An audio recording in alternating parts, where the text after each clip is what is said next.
How old were you when you? When I first became homeless, I was 41, and I was homeless for 3 weeks. Basically went to the council to see if they could house me, and the council said no. I went to a local church, spoke to the lady vicar that's opposite the council house, spoke to her. She gave me some toast and tea. Basically then she told me that she was having a meeting with the local council authorities, and basically that they was discussing the fact that they don't want anybody homeless on the streets of Nuneaton, and all single males would have to go to Coventry, and I would advise young people to stay away from the Chase, which is based in Willenhall. It's a hostel for homeless people. It's not good, not good at all. But if push comes to shove, you have to go there. Just be careful and keep your eyes open all the time, and just stay away from drugs and drink, really. How many did you face when you were homeless? Main challenges was finding food, somewhere warm and safe to sleep. I did eventually find somewhere safe to sleep, and that was at the railway station, at the local Nuneaton railway station. Stayed there for a few nights.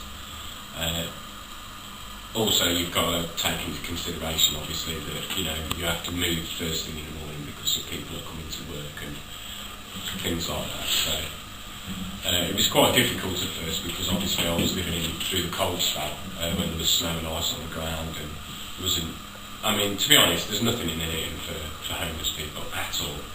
If you go to cities, you will get help and you will get some support, but in Nuneaton you will not get any support or anything like that if you're not in the know. You know what I mean? If you don't know, and if you obviously when you're homeless, you're scared, you're frightened, you don't know which way to turn. Plus then you've got to worry about drunks,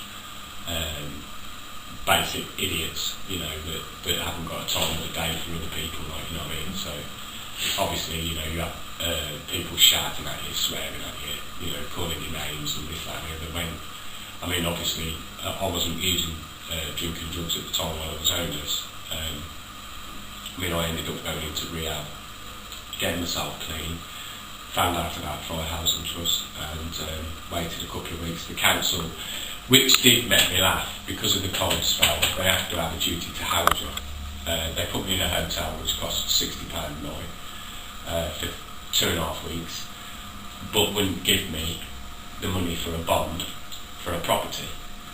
So I just thought it was a bit hypocritical that they would pay a load of money.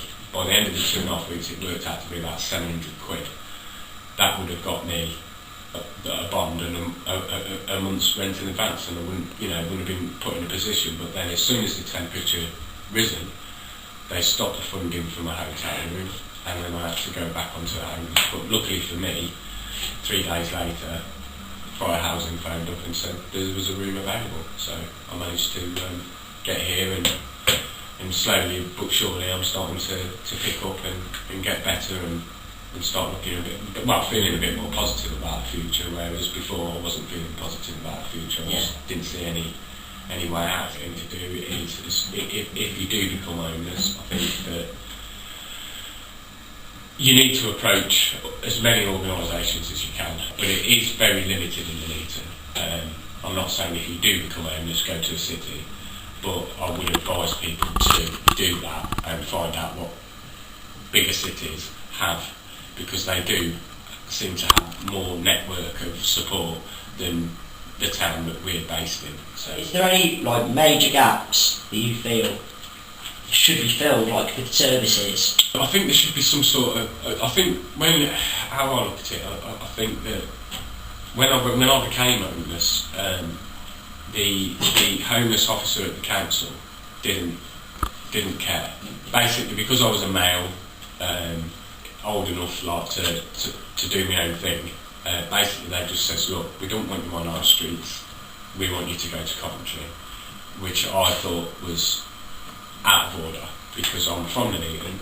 I would have thought that Nuneaton might have helped us a bit better than what they did, but they didn't help us at all. Which is the local council and that sort of thing. So. Yeah. Is there any message you want to really pass on to young homeless people who are, really struggling? Best advice I could probably do is to keep strong. Don't go down the road of drinking drugs. Keep positive. There is people out there that do care. You gotta look there. You got to get off your backside. If you don't get off your backside, nobody will do it for you. Especially when you're in the homeless situation. You've got to keep moving. You've got to keep positive about looking for somewhere to live, and just try and keep your chin up as hard as it gets, and it does get hard.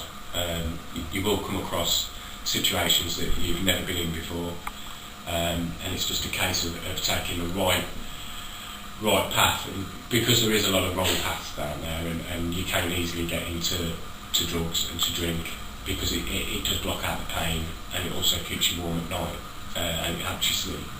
But then you've got the reality of the next day, feeling rough, feeling down, not eating right. So the best thing I can advise is just to keep positive, keep your chin up, try and ask for as much help as you can from every organisation.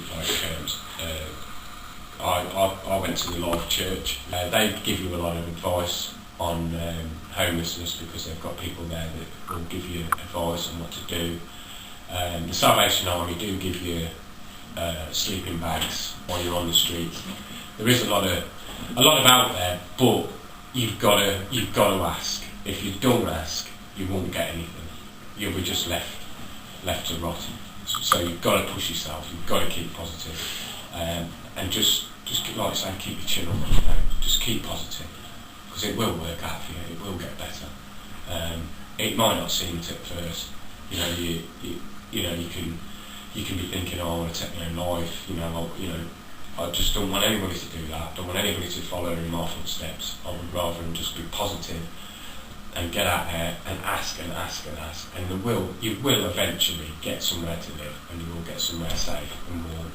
Because there is people out there that do care, but you've got to keep trying. You can't give up, not at all. Because if you give up, then it's just a waste of time. Because you will not get anywhere if you give up. And that's about the only advice I could really give the young people today.